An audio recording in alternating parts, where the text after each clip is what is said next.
இவளுக்கு வைஷு கிட்ட என்ன சொன்னாளுங்கன்னு தெரியலையே.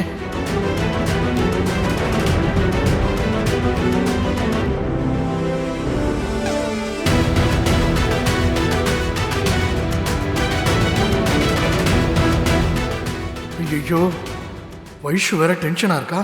ஒருவேளை நம்மளை மாட்டி விட்டாளுங்களான்னு தெரியலையே.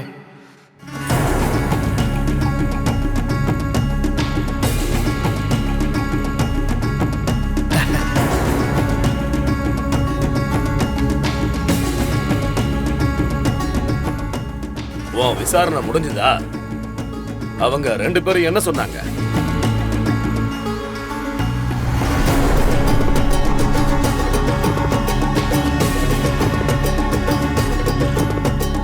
இவளுங்க நம்மளை பத்தி எல்லாத்தையும் சொல்லிட்டாளுங்க போல. போச்சு, எல்லாம் முடிஞ்சு போச்சு. சொல்லு வயசு, என்ன சொன்னாங்க? தேனுவும் சக்தியும் இவங்க 2 பேரையும் பொய் சொல்ல சொல்லிருக்காங்க மாமா.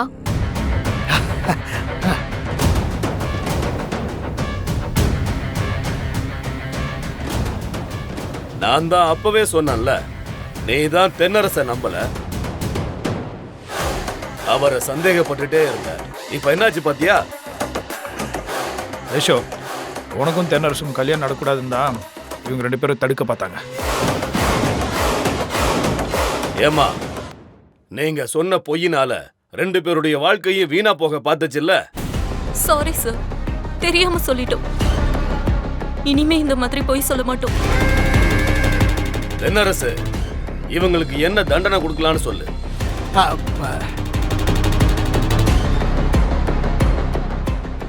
தண்டனைலாம் கொடுக்க வேணாம் அங்கிள்.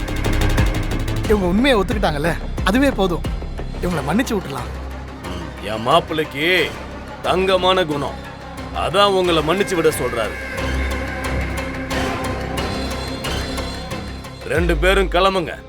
இன்னொரு தடவை தேனுவும் சக்தியும் வந்து உங்களை சந்திச்சா எங்க கிட்ட சொல்லுங்க, நாங்க பாத்துக்கிறோம். சரிங்க சார், நாங்க வரோம்.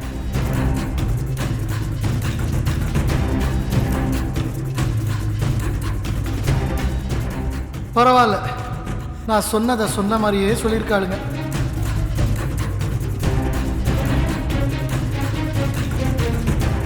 தென்னரசு, சாரி. சாரி? என்ன எவ்வளோலாம் திட்டின, எப்படிலாம் அசிங்கப்படுத்தின?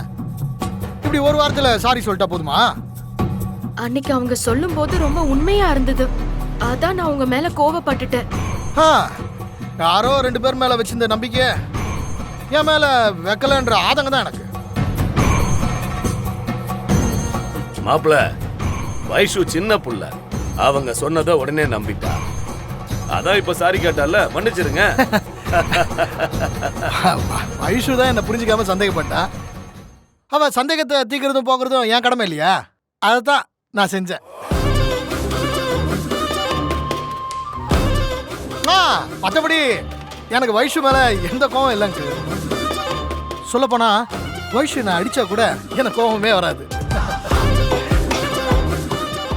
பாத்தியாமா, மாப்பிள்ள உன் மேல எந்த அளவுக்கு அன்பா இருந்தா இப்படி எல்லாம் சொல்லுவாரு. இப்படி ஒரு தங்கமான மனுஷனை சந்தேகப்பட்டுட்டியாமா?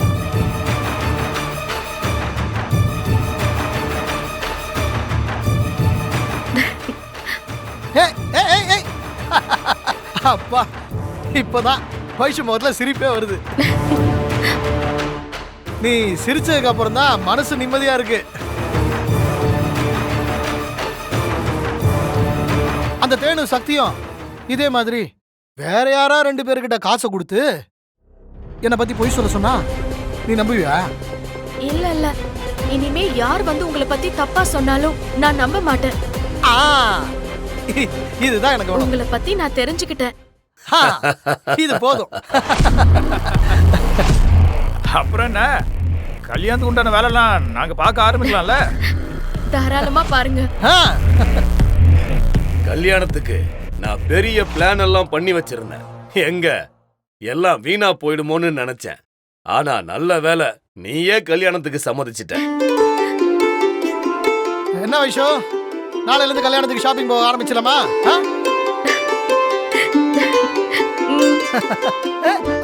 பாடுறா, ஷாப்பிங் சொன்னது வயிற்று பக்கத்துல சந்தோஷத்தை. போங்க தென்னரசு.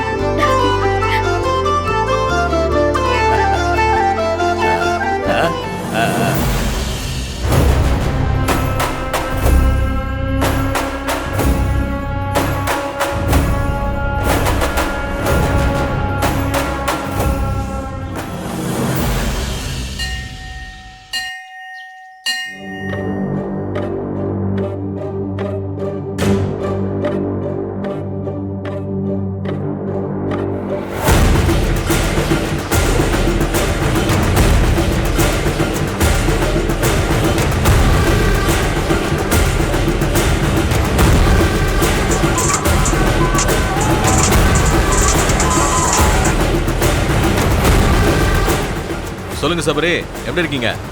நான் நல்லா இருக்கேனே, நீங்க எப்படி இருக்கீங்க? நான் ரொம்ப நல்லா இருக்கேன்பா. என்னப்பா திடீர்னு கால் பண்ணிருக்க? ஆச்சரியமா இருக்கு. அண்ணே, ஒரு முக்கியமான விஷயம், அது உங்ககிட்ட கேட்கலாம் தான் ஃபோன் பண்ணேன். சொல்லுப்பா, என்ன விஷயம்? சிவபதி பையன் தென்னரசுக்கு திருத்தணி கோயில்ல கல்யாண ஏற்பாடெல்லாம் நடந்துட்டு இருக்கு. என்னப்பா சொல்ற? ஆ? திருத்தணி கோயில்ல தென்னரசுக்கு கல்யாண ஏற்பாடு நடந்துகிட்டு இருக்கா? ஆமாண்ணே. வாய்ப்பே இல்லையாப்பா. அந்த பொண்ணு வைஷ்ணவி தென்னரச கல்யாணம் பண்ணிக்க மாட்டேன்னு சொன்னாங்களப்பா. அப்புறம் எப்படிப்பா கல்யாண ஏற்பாடுலாம் நடக்கும்? கோயில்ல தென்னரசுக்கும் வைஷ்ணவிக்கும் ஃப்ளெக்ஸ் எல்லாம் வச்சிருக்காங்கண்ணே. நான் வேணா உங்களுக்கு போட்டோ எடுத்து அனுப்பட்டுமா? ஆ சரிப்பா, சீக்கிரம் அனுப்பி வைப்பா ப்ளீஸ். ஆ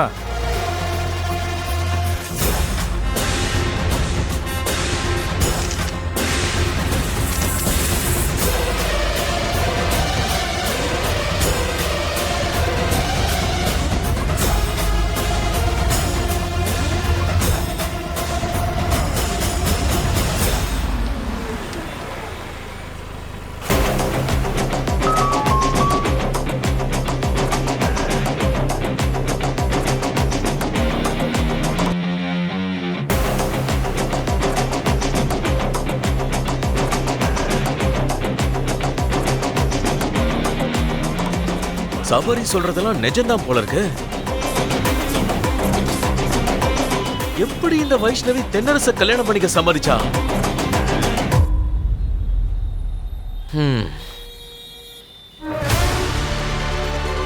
தேனோ அன்னைக்கு வைஷ்ணவி கல்யாணத்தை நிறுத்திட்டதா சொன்னாங்க. நடுவுல என்ன நடந்துச்சுன்னு தெரியலையே.